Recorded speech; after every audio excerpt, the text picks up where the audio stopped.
ಚೆನ್ನಾಗಿ ಊಟ ತಿಂತಾವೆ. ಸೊ ಆ ರೀತಿ ನೋಡ್ಕೊಂಡಿದ್ದಾರೆ. ಸೊ ಇಡೀ ಕಂಬಳದ ಹಿಂದೆ ಜಗತ್ತೇನಿದೆ ಅದು ನಿಮಗೆ ಕರಾವಳಿ ಮೂಲಪ್ಪ.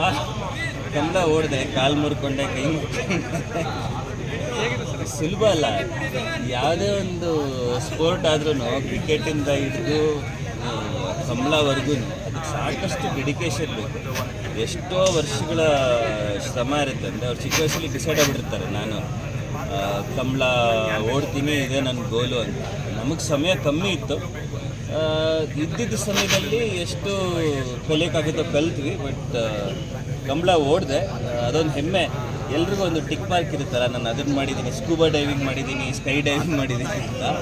ಅದೇ ಥರ ಕಂಬಳ ಒಂದು ತುಂಬ ದೊಡ್ಡ ಅಚೀವ್ಮೆಂಟು. ಸೊ ನನ್ನ ಬಕೆಟ್ ಲಿಸ್ಟಲ್ಲಿ ಒಂದು ಇನ್ನೊಂದು ಟಿಕ್ ಆಗಿದೆ, ಕಂಬಳ ಮಾಡಿದ್ದೀನಿ. ನಾವು ಏನೇನೋ ಸ್ಟಂಟ್ಸ್ ಮಾಡ್ಕೊತೀವಿ, ಅದು ಮಾಡ್ತೀವಿ, ಇದು ಮಾಡ್ತೀವಿ. ಬಟ್ ನನ್ನ ಕೆರಿಯರಲ್ಲಿ ತುಂಬ ಶ್ರಮಪಟ್ಟು ಮಾಡಿದಂಥ ಒಂದು ಆ್ಯಕ್ಷನ್ ಸೀಕ್ವೆನ್ಸ್ ಅಂದರೆ ಈ ಕಂಬಳದ action sequence.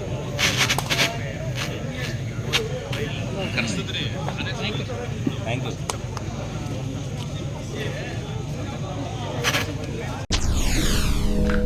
SS TV cinema ಜಗತ್ತಿನ ಕ್ಷಣ ಕ್ಷಣದ ಸುದ್ದಿಯೊಂದಿಗೆ.